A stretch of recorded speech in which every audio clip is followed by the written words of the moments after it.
135వ doctor BR గారు అంబేద్కర్ జయంతి సందర్భంగా ఇక్కడున్నటువంటి విగ్రహానికి పూలమాల వేయడం మా అదృష్టంగా మేము భావిస్తున్నాము. ఈ రోజు డాక్టర్ బిఆర్ గారు అంబేద్కర్ పూల విగ్రహం వేయడమే మా కాదు, ఆయన ఆశయాలను మనమందరం కూడా కలిసికట్టుగా ఆయన ఆశయాలను ఎప్పుడైతే సాధిస్తామో అప్పుడే ఆయనకు నిజమైన నివాళి అర్పించిన వాళ్ళం అవుతామని చెప్పి ఈ సందర్భంగా నేను తెలియజేసుకుంటున్నాను.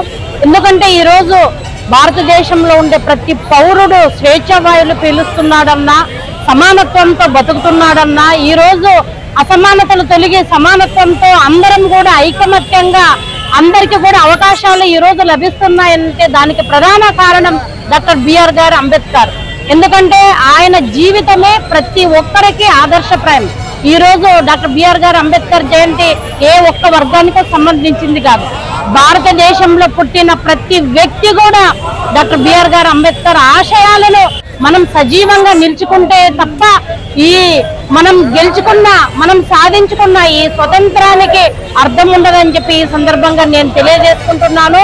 మనమందరం కూడా అనునిత్యం ఆయన ఆశయాలను సాధించడానికి ఎంతవరకైనా మనం పోరాడాలని చెప్పి ఈ సందర్భంగా తెలియజేసుకుంటూ అందరికీ కూడా డాక్టర్ బిఆర్ గారు అంబేద్కర్